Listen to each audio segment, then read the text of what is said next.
Svalbard merupakan sebuah kepulauan yang terletak di kawasan Samudra Arktik, berjarak sekitar 1.300 km dari daratan Norwegia dan merupakan salah satu pemukiman paling utara di planet Bumi.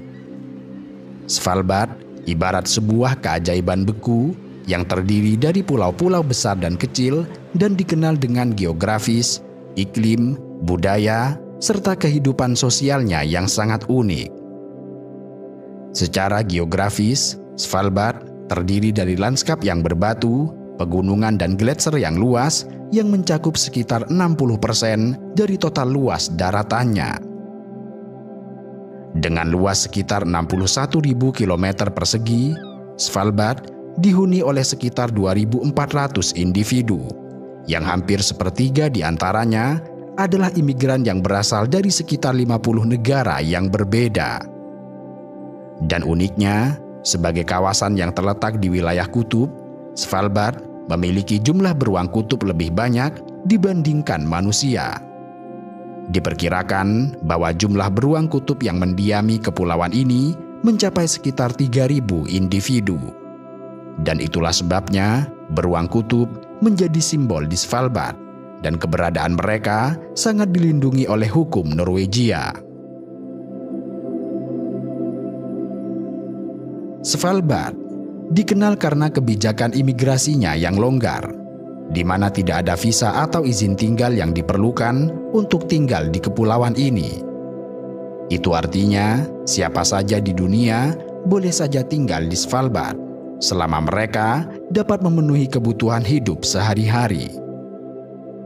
Kendati demikian, karena iklim yang sangat keras dan kurangnya fasilitas, Svalbard bukanlah tempat tinggal yang mudah bagi semua orang. Bahkan banyak orang yang menyebut Svalbard bukanlah tempat yang ideal untuk mati dan melahirkan. Demikian ini karena lapisan tanah tebal yang membeku sangat tidak mungkin untuk mengubur jenazah di tempat ini. Jenazah yang dikuburkan di Svalbard dipastikan tidak akan terurai dan terawetkan dengan baik. Dan karenanya, penguburan di gugusan pulau ini tidak diizinkan sejak tahun 1950-an dan berlangsung hingga hari ini.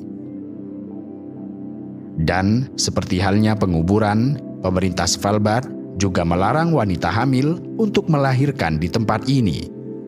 Hal itu karena Svalbard tidak menyediakan rumah sakit untuk wanita hamil. Sehingga saat wanita tengah hamil tua, mereka diberi waktu 1 bulan sebelum tanggal jatuh tempo untuk melakukan perjalanan ke Norwegia dan melahirkan di tempat itu. Dengan demikian, mereka yang tinggal di Svalbard tidak pernah dilahirkan serta dikuburkan di tempat ini. Salah satu fenomena unik di Svalbard adalah fenomena polar night, atau juga disebut sebagai malam kutub, dan midnight sun atau matahari tengah malam. Malam kutub terjadi dari akhir Oktober hingga pertengahan Februari, ketika matahari tidak pernah terbit di atas cakrawala. Hal ini menyebabkan kegelapan total yang berlangsung selama beberapa bulan, yang kemudian menciptakan suasana unik serta sedikit mencekam. Di sisi lain, dari pertengahan April hingga akhir Agustus, Svalbard mengalami matahari tengah malam, di mana matahari tidak pernah terbenam sehingga memungkinkan aktivitas luar ruangan sepanjang hari. Durasi malam kutub atau polar night memiliki beberapa perbedaan, tergantung pada lokasinya di Svalbard. Longyearbyen yang menjadi pemukiman terbesar di kepulauan ini mengalami kegelapan total selama 84 hari, yang bermula dari akhir Oktober hingga pertengahan Februari. Namun, daerah yang lebih utara di Svalbard bisa mengalami malam kutub yang lebih lama. Secara umum, malam kutub dibagi menjadi beberapa tahap berdasarkan intensitas cahaya yang masih bisa dilihat. Pertama, sivil polar night, di mana cahaya senja yang sangat samar masih terlihat di langit saat tengah hari, tetapi matahari tidak mencapai cakrawala. Di Longyearbyen, sivil polar night berlangsung selama beberapa hari, sebelum dan sesudah malam kutub yang lebih gelap.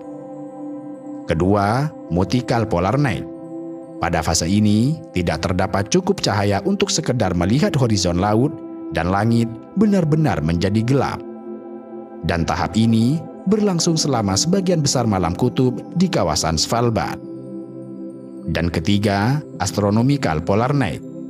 Ini merupakan fase tergelap dari malam kutub di mana tidak ada cahaya sama sekali di cakrawala, bahkan di saat tengah hari. Dan dalam kondisi semacam ini, langit benar-benar menjadi hitam serta gelap. Kendati demikian, Astronomical Polar Night jarang terjadi di Longyearbyen, tetapi dapat terjadi di bagian paling utara di kawasan Svalbard. Meskipun tidak ada sinar matahari langsung selama malam kutub, Svalbard tidak selalu berada dalam kegelapan total setiap saat. Hal ini karena beberapa faktor dapat membantu menciptakan cahaya alami.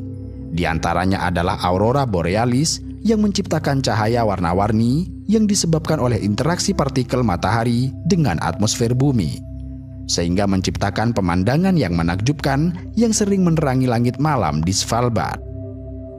Fenomena ini menjadi daya tarik wisata tersendiri dan memberikan pengalaman visual yang luar biasa bagi penduduk dan wisatawan. Selain itu, saat matahari berada sangat rendah di bawah cakrawala, beberapa cahaya senja masih terlihat di langit pada siang hari, yang kemudian memberikan sedikit penerangan selama beberapa jam. Cahaya ini disebut sebagai senja kutub, di mana langit terlihat sedikit kebiruan atau oranye tergantung pada kondisi dan atmosfer. Ditambah lagi, permukaan salju yang luas di Svalbard membantu memantulkan cahaya apapun yang ada di sekitarnya, seperti cahaya bulan dan aurora, sehingga memberikan sedikit lebih banyak penerangan selama malam kutub. Fenomena malam kutub memberikan dampak cukup besar terhadap pola hidup serta psikologis masyarakat yang tinggal di Svalbard. Tidak adanya sinar matahari tentu saja dapat mengganggu ritme sirkadian, yaitu jam biologis tubuh yang mengatur pola tidur. Tanpa cahaya matahari sebagai penanda waktu alami, penduduk Svalbard sering merasa kelelahan atau kesulitan untuk mempertahankan pola tidur yang konsisten. Sehingga untuk mengatasi masalah ini, banyak orang menggunakan lampu terapi cahaya untuk membantu tubuh mereka mendapatkan paparan cahaya buatan yang menyerupai cahaya matahari. Selain itu, malam kutub juga mengurangi motivasi masyarakat. Kegelapan yang berlangsung dalam waktu yang cukup lama seringkali membuat orang merasa lebih lelah serta kurang bersemangat. Penduduk Svalbard, terutama di Longyearbyen, mencoba mengatasi masalah ini dengan melakukan berbagai aktivitas dalam ruangan seperti olahraga, yoga, serta acara komunitas. Kegelapan yang berlangsung selama berbulan-bulan di Svalbard dapat menyebabkan masalah kesehatan mental atau gangguan afektif musiman. Kondisi ini ditandai dengan gejala depresi, kelelahan, serta perasaan sedih atau putus asa. Karenanya, seperti telah dijelaskan, untuk membantu mengatasi ini, lampu terapi cahaya sangat populer di Svalbard. Terapi ini menggunakan lampu berintensitas tinggi yang memberikan paparan cahaya untuk menggantikan kurangnya sinar matahari, sehingga membantu tubuh memproduksi hormon serotonin yang mengatur suasana hati. Masyarakat juga memiliki cara khusus untuk menjaga kesehatan mental selama malam kutub, seperti mengadakan acara komunitas, menonton film, mengadakan pesta, serta aktivitas lainnya yang dapat meningkatkan kebersamaan dan mencegah isolasi sosial.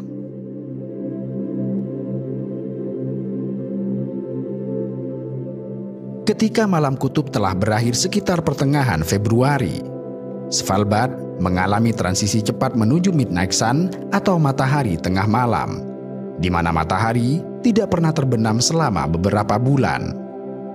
Fenomena ini merupakan kebalikan dari polar night dan terjadi mulai pertengahan April hingga akhir Agustus. Pada masa midnight sun, penduduk Svalbard berkesempatan untuk menikmati cahaya matahari terus-menerus yang dianggap sebagai kompensasi dari kegelapan panjang selama musim dingin. Dan biasanya, masyarakat mengadakan festival tahunan seperti Solvestuka atau Pesta Matahari. Festival ini sengaja diadakan untuk merayakan kembalinya matahari setelah melewati bulan-bulan kegelapan. Selain geografi, iklim, budaya, serta kehidupan sosialnya yang unik, Svalbard juga dikenal sebagai lokasi berangkas benih dunia, atau juga dijuluki sebagai berangkas anti kiamat.